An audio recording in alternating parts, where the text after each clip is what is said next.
안녕하세요. 저는 40대 중반 대기업에 다니고 있는 남자입니다.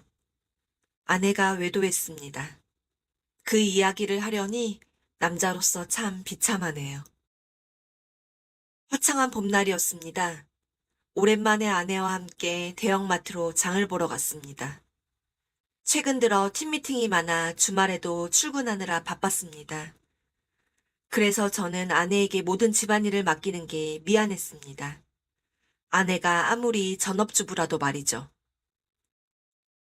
장 다 보고 우리 뭐 먹으러 갈까? 당신 뭐 먹고 싶은 거 있어? 없어. 그럼 오랜만에 영화나 보러 갈까? 나 오늘 명희랑 약속 있어. 명희 씨는 아내의 가장 친한 친구입니다. 최근 들어 자주 보네. 어, 아내는 원래 말이 많은 사람은 아니었습니다. 제가 늘 아내를 추격하고 아내는 늘 도망가는 느낌이랄까요? 남영이는 학원 갔다가 언제 오는데? 남영이는 올해 중2가 된 제 아들입니다. 어릴 때는 그렇게 아빠를 좋아하더니 최근 들어 사춘기가 와서 그런지 말이 없어졌습니다. 영어를 좋아하는 아들은 영어 유학을 원했지만 저는 가족과 함께 해야 한다는 주의라서 아들을 유학 보내지 않고 있습니다. 남영이 학원 갔다가 독서실 간대. 남영이 얼굴 보기도 힘드네. 그때 맞은편에서 어떤 여자가 저와 제 아내를 향해 성큼성큼 다가오는 것이었습니다. 누가 보더라도 저희를 향해 오는 것이었어요. 여자의 얼굴은 굉장히 화가 난 듯 했습니다. 아내 또래로 보이지만 아름다운 아내와는 달리 여성적인 아름다움이라는 것은 전혀 없는 그런 여자였어요. 그러더니 다짜고짜 제 아내의 얼굴에 뺨을 갈기는 것이었습니다. 야, 이 미친년아! 무슨 짓이야? 저는 아내를 감싸며 상대 여자에게 말했습니다. 오늘 너 죽고 나 죽는 거야! 그러더니 제 아내의 머리끄덩이를 잡고 흔들었습니다. 아내가 비명을 질렀습니다. 저는 상대 여자를 말리려 했지만 여자의 분노를 감당할 수 없었습니다. 순식간에 사람들이 몰려들었고 아내는 바닥에 내동댕이 쳐졌습니다. 여자의 두 손을 가까스로 잡았습니다. 전현이 무슨 짓을 하고 다니는지 당신도 알면 당신도 당신 손으로 전현 죽이고 싶을걸? 순간 느낌이 쎄했습니다. 바닥에 내동댕이 쳐져 있는 아내가 일어났습니다. 아내의 입술은 피가 터졌고 머리는 엉켜져 있었고 얼굴은 뻘개져 있었습니다. 갑작스러운 공격에도 아내는 당황해하는 모습이 아니었습니다. 오히려 모든 걸 체념하는 느낌이랄까요? 상대 여자의 두 손을 풀어줬습니다. 저도 모르게 몸에 힘이 빠졌어요. 아내가 제 앞으로 왔습니다. 나 남자 생겼어. 아내의 모습도 아내의 저 말도 안 되는 문장도 비현실적으로 느껴졌습니다. 뭐라고? 나 바람났다고. 주위 사람들의 수군대는 소리가 들렸습니다. 상대 여자가 이렇게 말했습니다. 나는 내 남편과 이혼할 생각 없으니까 너 내 남편한테 이제 들러붙지 마. 그리고 아저씨, 마누라 관리 잘해. 어? 상대 여자가 가버렸습니다. 구경꾼들은 드라마가 더 이상 진행되지 않자 흩어져 버렸습니다. 나 먼저 갈게. 아내는 저를 내버려두고 먼저 가버렸습니다.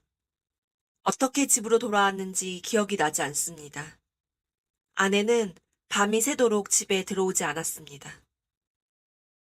다음 날 저는 출근도 하지 않고 소파에 앉아 있었습니다. 남영희에게는 아내가 명희 이모네 갔다고 했습니다. 남영희는 별 대꾸를 안 하더니 학교에 가더군요. 아내가 도대체 언제부터 외도를 한 것인지 짐작조차 되지 않았습니다. 사실 아내와 저희 어머니와의 사이가 좋지 않았습니다. 어머니는 아내를 처음 본 순간부터 아내를 마음에 들지 않아 하셨어요. 이혼 가정에서 자란 아내를 며느리로 받아들일 수 없다고 하셨습니다. 아내의 엄마는 몇 번이나 바람을 피웠다 들었습니다. 아내는 자신의 엄마가 죽었는지 살았는지 모른다고 했습니다. 그렇다고 장인어른도 살가운 분은 아니었습니다. 장인어른은 다른 여자를 만나 같이 살고 계셨고요.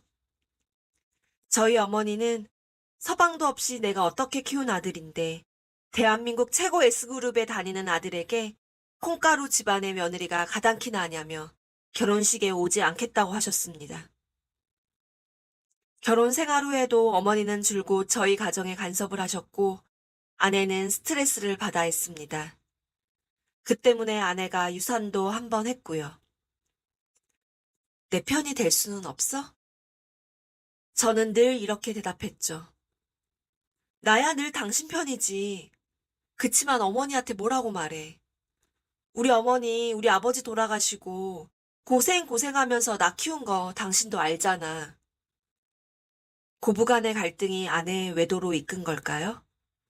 아니면 우리 어머니 말대로 이혼 가정에서 큰 사람이라 사랑을 줄 줄도 모르고 받을 줄도 모르는 사람이라 그런 걸까요? 그 모든 이유도 외도의 정당한 이유가 될 수 없습니다. 상대 남자가 누굴까, 누군지도 모를 그 새끼를 죽여버리고 싶었습니다. 아내가 집으로 들어왔습니다. 그 새끼랑 있었던 거야? 아내에게 다짜고짜 물었습니다. 나 당신하고 살고 싶지 않아. 뭐?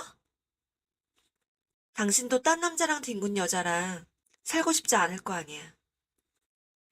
아내는 제 입으로 딴 새끼랑 뒹굴었다고 말하고 있습니다.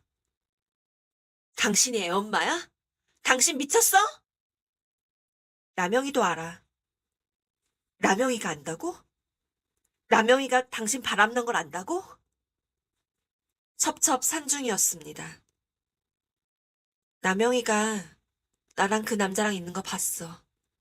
학원에서 오다 주차장에서. 다리에 힘이 풀렸습니다. 어른인 나도 이렇게 충격적인데 엄마의 외도를 한 아들은 얼마나 충격적일지 상상조차 할 수 없었습니다. 남영이가 이 사실을 감당할 수 있겠어?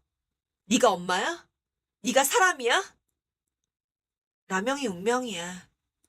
부모 잘못 만난 운명. 그게 엄마라는 사람이 할 소리야? 세상에는 나쁜 엄마도 있어. 어이가 없었습니다. 무릎을 꿇고 빌어도 시원찮을 판에 이상한 소리를 해대는 아내가 저주스러웠습니다. 나랑 이혼하고 그 새끼랑 살겠다? 어, 남영이 버리고? 남영이가 원하면 남영이 데리고 갈 거야. 내가 양육권 너한테 줄 줄 알아? 네가 유책 배우자인데? 중학생 이상 양육권은 어차피 애 의사가 중요해. 우리 의사 묻지 않아. 지금 이 상황에서 제가 할 수 있는 건 아무것도 없는 것처럼 느껴졌습니다. 그 새끼 어떤 새끼야? 어딨어 그 새끼? 죽여버릴 테니까 그 새끼 어딨냐고! 당신 나 안 사랑하잖아. 아내의 말에 저는 당황했습니다. 왜 저 말이 그토록 당황스러웠는지 알 수 없었습니다. 당신 나 사랑 안 하는데 왜 이렇게 화내? 내가 언제 너를 사랑 안 했어? 당신은 나보다 일이 먼저고, 나보다 주변 사람이 먼저고, 나보다 당신 엄마가 먼저잖아. 그래, 그랬다 쳐. 그래서 네가 외도를 했다? 아내는 대꾸하지 않고 무언가를 챙기더니 나가버렸습니다. 저는 넋이 나가 아내를 잡지도 못했습니다. 그러다 아내를 미행해야 한다고 생각했어요. 차를 끌고 아파트 밖으로 나가니 길을 건너는 아내가 보였습니다. 운전을 못하는 아내는 택시를 타더군요. 아내가 탄 택시를 그대로 받아버리고 싶었습니다. 그렇게 아내도 죽고 저도 죽어버렸으면 했습니다. 그런데 그럴 수 없었습니다. 아내와 바람난 새끼를 꼭 먼저 죽이고 싶었으니깐요. 아내의 택시가 선 곳은 빌딩 숲 한가운데였습니다. 아내가 건물로 들어가자 저도 거리를 두고 따라 들어갔습니다. 아내가 들어간 곳은 어느 유학원이었습니다. 저 직원이 상간남일까? 손이 부들부들 떨렸습니다. 그러나 상간남으로 보이는 남자는 없었습니다. 창문 너머로 보이는 아내는 유학원 여직원과 상담 중이었습니다. 유학원 건물에서 나오는 아내와 마주쳤습니다. 나 미행한 거야? 여기는 왜 온 건데? 뭐, 그 새끼랑 살림 차리고 남영이는 유학 보내버리려고? 나 그 사람이랑 한국 뜰 거야. 뭐? 그 사람이 하와이 가서 살자고 했어. 남영이도 유학의 꿈이었으니까 내가 데리고 가려고. 그 새끼가 너랑 하와이 같이 가서 살재? 우리 아들도 데리고? 야, 지 새끼 아닌 새끼를 품어주는 남자가 어딨어? 그 사람은 나 사랑해. 사랑? 불륜이 사랑이라고 말하는 거야, 지금? 사랑이 꼭 한 가지 모양만 있는 건 아니잖아. 아내의 차분함이 저를 더 자극했습니다. 화가 난 건 저였지 아내가 아니었습니다. 슬프고 분하고 억울한 건 저였지 아내가 아니었습니다. 여자만 아니라면 죽도록 패고 싶은 심정이었습니다. 그때 아내 손에 쥐고 있던 핸드폰이 울렸습니다. 액정 화면에는 명이라고 떴습니다. 저는 핸드폰을 낚아채 전화를 받았습니다. 미영아, 역시나 그 새끼인 듯 했습니다. 한번 만나시죠. 분노를 삼키고 상대에게 말했습니다. 상간남은 내가 누군지 빠르게 알아챈 듯 했습니다. 그렇게 상간남을 만나러 갔습니다. 커피숍에서 만난 상간남은 제 또래의 남자였습니다. 누가 봐도 건실하고, 아니 오히려 듬직해 보이기까지 했습니다. 상간남은 무슨 회사 면접이라도 보듯 자신이 IT 회사의 CEO라고 말했습니다. 그러더니 순순히 아내와의 스토리를 풀어놓았습니다. 아내와는 새벽에 산을 타다가 우연히 만났다고 했습니다. 산에서 마주친 게 계속되니 친근해졌고, 그러다가 이 지경까지 왔다고 했습니다. 차마 그 상간남에게 묻지 못했습니다. 내 아내랑 잤냐고, 자서 좋았냐고, 내 아내가 좋아하더냐고 묻지 못했습니다. 돌아올 대답이 너무 무서웠기 때문입니다. 내 아내랑 하와이를 가겠다고? 우리 아들도 데리고? 김순호 씨, 상간남이 제 이름도 알고 있었습니다. 아내가 어디까지 저에 대해 말한 걸까요? 미영이 외로운 여자더군요. 작은 표현만 해도 좋아하고, 금방 웃고, 금방 저를 좋아하더라고요. 상간남은 자연스럽게 제 아내의 이름을 불렀습니다. 하와이 가겠다는 것도 미영이가 원했어요. 멀리 떠나고 싶다고. 그래서 저도 일단 알겠다고 했습니다. 물론 저는 한국을 뜰 생각이 없어요. 미영이가 참 순진하죠? 정말 나랑 하와이를 간다고 생각하다니. 그럼 내 아내를 가지고 노셨다? 미영이도 저를 가지고 논 거죠. 제가 가정으로 돌아가겠다고 하면 미영이도 김순호 씨한테 다시 돌아가지 않겠습니까? 상간남은 당당했습니다. 간통법이 없어져서 그런 걸까요? 김순호 씨, 저는 제 가정 깰 생각 없습니다. 비록 잠깐 한눈 팔기는 했지만 제 아내를 사랑하고요. 제 아내도 저를 용서해준다고 했고요. 다시는 미영이 만나는 일 없도록 하겠습니다. 그러더니 쿨하게 일어나 커피숍 밖으로 나가버렸습니다. 어이가 없었죠. 따라가 뒤통수를 갈겼습니다. 그리고 몸을 돌려 멱살을 잡았죠. 네가 내 아내를 가지고 놀아? 상간남이 저를 뿌리쳤습니다. 김순호 씨, 얼마나 남자가 못났으면 여자가 딴 남자한테 넘어갔겠어요. 남 탓하지 마시고 자신을 돌아보시죠. 적반하장도 유분수였습니다. 이 미친 새끼야. 너 천벌 받을 거야. 상간남을 죽도록 팼습니다. 상간남도 지지 않고 저를 때리더군요. 커피숍 길거리 앞에서 저희는 개싸움을 했습니다. 사람들이 또다시 몰려들더군요.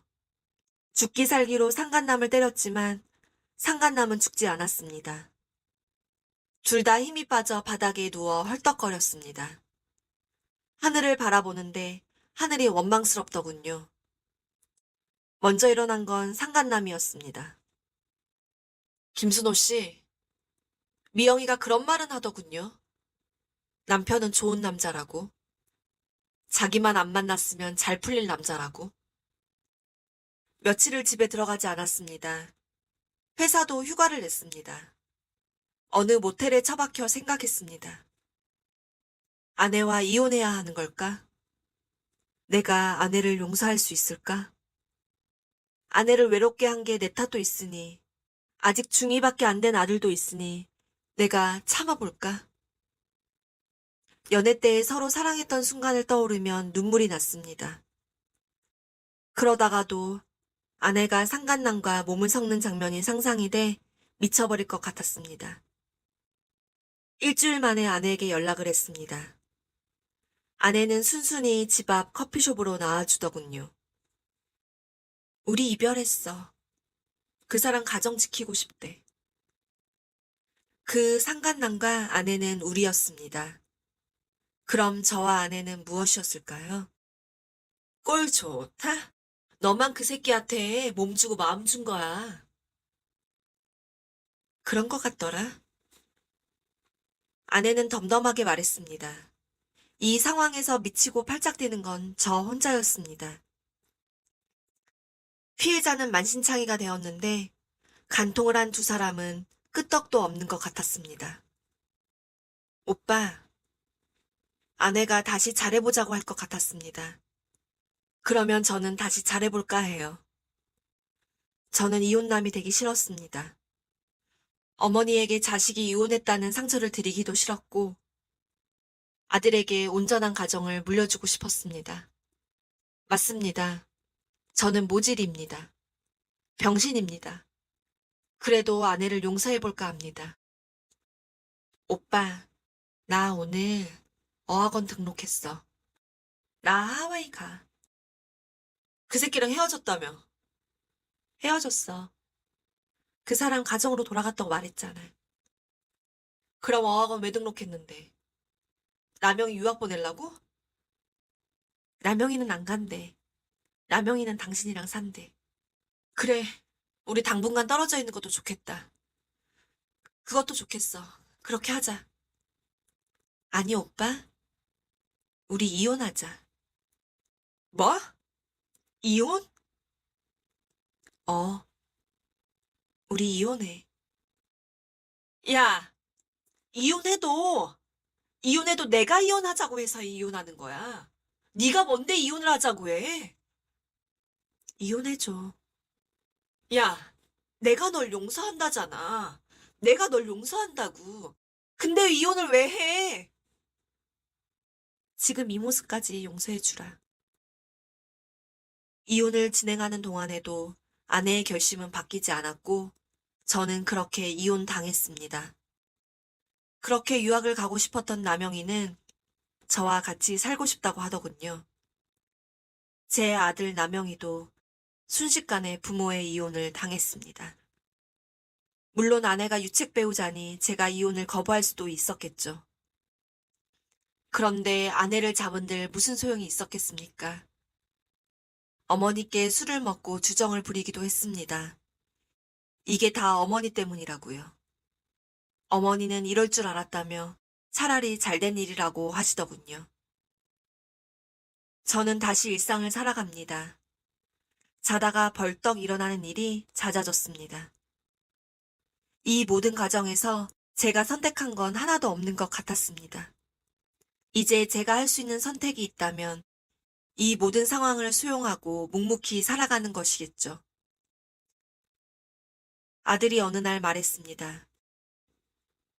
엄마한테 편지가 왔어요. 저는 무슨 말을 할지 몰라 아들을 그저 바라봤습니다. 엄마가 나는 엄마 닮지 않았으면 좋겠대요. 꼭 아빠 닮으래요. 지금까지 제 이야기를 들어주셔서 감사합니다. 안녕하세요. 저는 결혼한 지 3년 차 된 서울에 사는 36살 여성입니다. 저는 제가 완벽한 가정을 꾸리고 산다고 생각했어요. 성형외과 의사인 남편은 늘 바빴지만 18개월 된 토끼 같은 딸을 키우며 정신없는 삶을 살고 있었어요. 어느 날 모르는 번호로 전화가 왔습니다.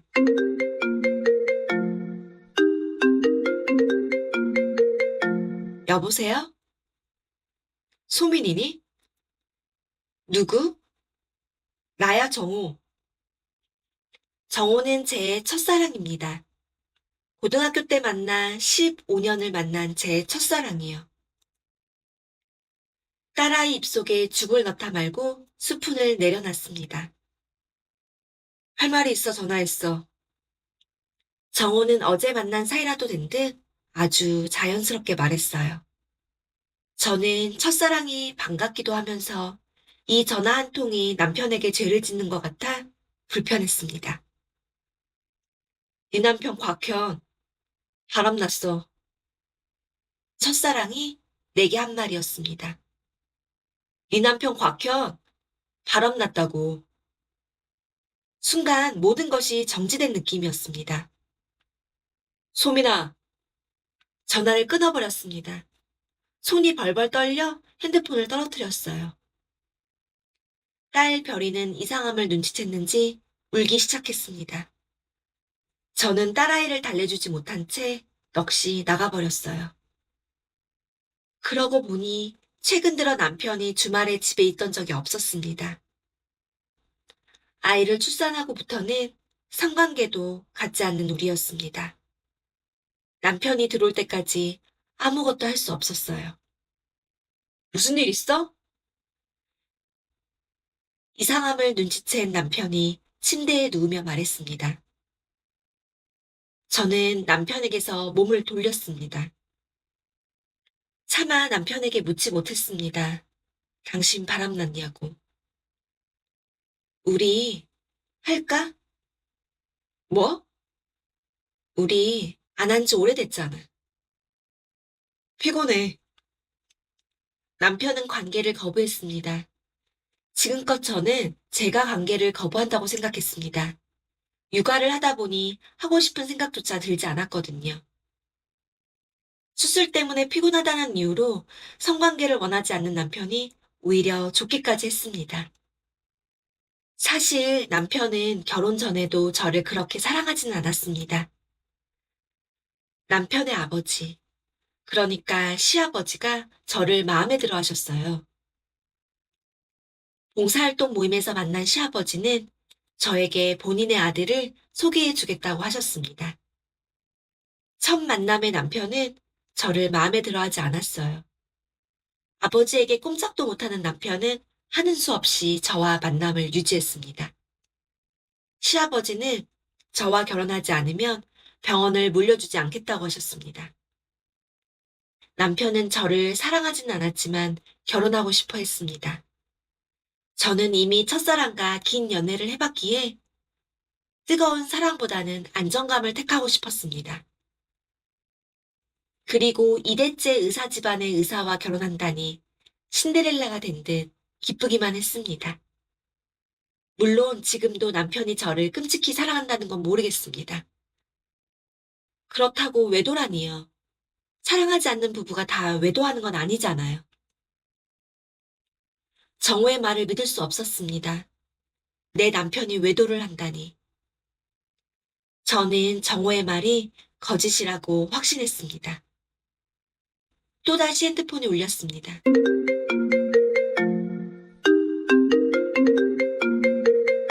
어제 그 번호였습니다. 첫사랑 정호 번호. 저는 받지 않았습니다. 그러자 문자가 왔어요. 정호가 말했어요. 남편이 바람핀 증거가 있다며 꼭 만나야 된다고 했습니다. 더 이상 물러설 수 없었습니다. 그렇게 해서 정호를 만나기로 했습니다. 정호는 커피숍에 들어오자마자 앉아있는 저를 발견했어요. 그리고 거침없이 저를 향해 뚜벅뚜벅 걸어오는데 이상하게 제 마음이 두근거리면서 설레면서 어쨌든 이상했어요. 나를 바라보는 정호의 눈빛은 우리가 연애할 때 어리고 순수한 그 눈빛이었습니다.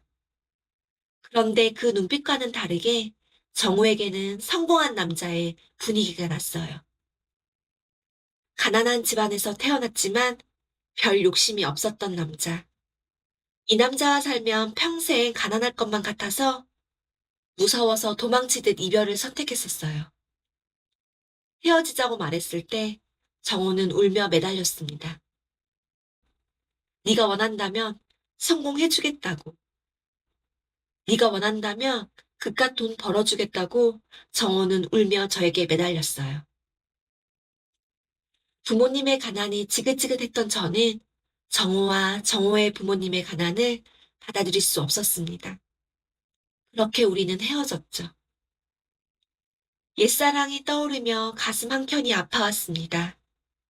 동시에 남편이 외도하고 있다는 말도 안 되는 거짓말을 짓거리는 정호가 증오스러웠습니다.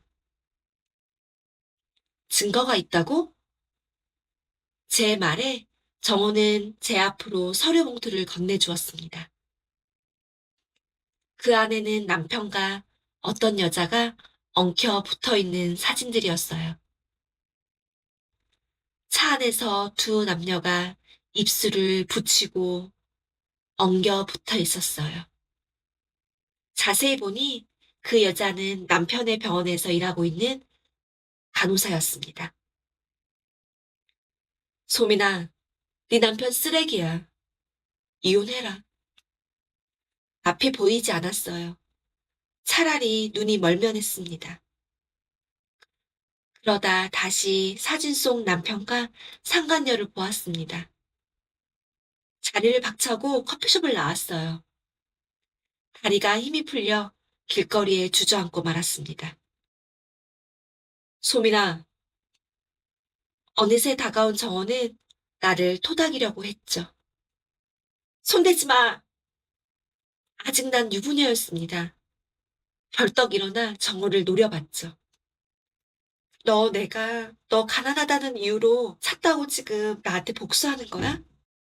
내 남편 외도 증거 들이미면서 나한테 복수하는 거냐고. 그런 거 아니야. 작정하고 내 남편이랑 나랑 어떻게 사는지 들춘 거야? 너 버리고 잘 사나 못 사나 그게 궁금해서? 나 변호사 됐다. 이혼 전문 변호사. 한 번도 정호가 변호사가 될 거라고 상상하지 못했습니다. 그저 그런 소기업에 다니면서 평생 가난한 채 생을 마감할 거라고 생각했었죠. 내 의뢰인이 네 남편이 만나고 있는 여자 남편이야. 네 남편 상대로 상간남 소송 들어갈 거야. 거짓말. 내 남편이 정말 바람났다고? 토끼 같은 딸이 있는데 바람이 났다고? 말도 안 되는 거잖아. 그게 지금 말이 된다고 생각해? 몸이 휘청이자 정호가 제 몸을 끌어안았습니다. 이제는 거부할 수 없었습니다. 저는 위로가 필요했습니다. 남편의 바람이 내가 못나서 바람났다는 게 아니라는 그런 위로 말이죠. 한참을 정호 품 안에서 울었습니다. 정호의 차에 앉은 저는 정호의 변호사로서의 조언을 들었습니다. 절대 외도에 대해서 아는 척하지 말라고. 일단 증거 수집이 먼저라고. 이혼을 하고 안 하고는 선택이지만 일단 증거 수집이 먼저라고 말했습니다. 그런데 터질 듯한 마음은 조언 따위 새겨듣지 못했어요. 남편이 집에 들어오자마자 정호에게 받은 사진을 남편의 얼굴을 향해 던졌습니다. 뭐야, 지금? 남편은 사진을 주워서 보더니 순간 놀라는 듯 보였습니다. 뒷조사한 거야? 그게 중요해? 이 사진 뭐야? 당신 바람난 거야? 남편이 날 바라봤습니다. 마치 어떤 죄도 저지른 적 없다는 듯 당당하게 저를 바라봤습니다. 너 이혼 안 할 거잖아. 뭐? 누가 그러더라? 남자가 1,000만 원 이상 벌면 여자들은 이혼 안 한다고 하던데? 너 이혼하면 너 뭐 먹고 살 건데? 양육권은 내가 유책 배우자니 너한테 간다 쳐. 너 애 키우면서 돈 벌 자신 있어? 너 돈 벌기 싫어서 나랑 결혼한 거 아니야? 내가 아는 남편이 이렇게 뻔뻔했던가요? 하긴 뻔뻔하니 바람을 폈겠지요. 남편의 이기적인 모습을 결혼 전에도 알았지만 애를 낳고 살다 보면 바뀔 거라고 생각했습니다. 나가. 당신하고 나 살고 싶지 않아. 더러워. 이 집 내가 해온 집이야. 뭐? 나가도 네가 나가야 된다고. 당신은 어떻게 이럴 수가 있어? 당신이 어떻게 나한테 이럴 수가 있어? 너 나가도 이 집 들어오겠다는 여자 많아. 성형외과 의사랑 재혼도 괜찮다는 여자 깔렸다고. 그냥 내 라이프 스타일 존중해라. 의사 사모님 소리 들으면서 살아. 그게 별이한테도 낫지 않겠어? 더러웠습니다. 그리고 남편의 똑똑함에 놀랐습니다. 남편은 누구보다 나에 대해서 잘 알고 있었습니다. 어느새 울고 있는 별이를 데리고 무작정 집에서 나왔습니다. 친정으로 갈 수는 없었어요. 의사랑 결혼했다고 행복해 하시는 부모님에게 이 사실을 알려드릴 수는 없었습니다. 정호가 떠올랐어요. 전하면 안 돼. 그러면 안 돼. 그렇게 속으로 외쳤지만 이미 정호에게 전화를 한 뒤였습니다. 정호는 제가 있는 곳으로 데리러 왔습니다. 제 꼴새를 보니 정호는 모든 걸 눈치챈 듯 하였습니다. 정호가 나를 안으려고 했습니다. 저는 망설였어요. 정호에게 안겨도 될까? 이 무너지는 마음을 이 남자에게 기대도 될까? 정호의 입술을 훔치고 싶었습니다. 정호와 몸을 섞고 싶었어요. 제가 아직 사랑받는 여자임을 증명하고 싶었습니다. 정호의 입술로 제 입술을 가져가려는 순간 유모차에서 자던 별이가 자지러지듯 울기 시작했어요. 아빠가 아닌 다른 남자와 있는 엄마를 눈치챈 걸까요? 별이가 울자 제가 큰 죄를 짓는 것 같았습니다. 소민아, 미안해. 나 가야 될 것 같아. 별이를 안고 뛰었습니다. 그렇지 않으면 정호의 집으로 가고 말았을 테니까요. 그날부터 정호의 연락을 받지 않았습니다. 저는 이혼 전문 변호사를 선임해 이혼을 준비했고요. 이혼 과정은 그야말로 더러웠습니다. 인간이 얼마나 추잡할 수 있는가 그 끝을 보고 말았지요. 사람에 대한, 남자에 대한 모든 신뢰와 정이 떨어졌습니다. 그렇게 영혼이 탈탈 털린 채 이혼했습니다. 결혼은 여자에게 손해더군요. 남편이 유책 배우자임에도 불구하고 위자료는 3천만 원밖에 받지 못했고 남편이 해온 집이며 남편의 재산은 혼인 기간이 짧다는 이유로 분할 대상이 되지 못했습니다. 제가 가져간 값비싼 혼수들은 당근마켓에 값싼 가격으로 팔렸지요. 친정 부모에게 아이를 맡기고 처녀 때 하던 우리 업체에서 마케팅 업무를 하며 돈을 벌었습니다. 의사 사모님으로 살다가 생계를 책임져야 하는 싱글맘의 삶은 처절했습니다. 가난을 벗어나기 위해 죽도록 일했습니다. 부자까지는 아니어도 이제 겨우 살만해졌습니다. 그렇게 세월이 흐르나 했죠. 부모의 이혼이라는 고통 가운데서도 별이는 아주 잘 자라주었습니다. 엄마, 외할머니 어떤 아저씨랑 맨날 논다? 외할머니가 어떤 아저씨랑 논다니? 우리 엄마가 외도를 하는 건 아니겠지? 아빠랑 엄마랑 사이가 좋은데? 저는 가슴이 벌렁거렸습니다. 나 놀이터에서 놀면 외할머니가 맨날 그 아저씨랑 이야기하면서 웃어. 할머니가 맛있는 거 그 아저씨한테 맨날 갖다 주고 그래. 근데 나도 그 아저씨 좋아. 가정밖에 모르는 우리 엄마를 흔든 남자가 누굴까 싶었습니다. 외도라는 말이 떠올라 경기가 날 지경이었습니다. 엄마, 저 아저씨야. 별이가 가리키는 방향을 바라봤어요. 정호였습니다. 정호는 손에 콘 아이스크림을 꼭 든 채 서 있었어요. 별이가 익숙한 듯 쪼르르 정호에게 달려갔습니다. 정호가 저를 봤고 저도 정호를 바라봤습니다. 왜 정호는 더 멋있어졌을까요? 갑자기 제 모습이 초라하게 느껴졌습니다. 소민아, 정호는 연애 때의 그 눈빛으로 날 바라봐 주었습니다. 지금 흐른 세월이 얼마인데 연애 때의 나는 20대의 풋풋한 아가씨였다면 지금은 애딸린 이혼녀인데 저런 풋풋한 눈빛이라니.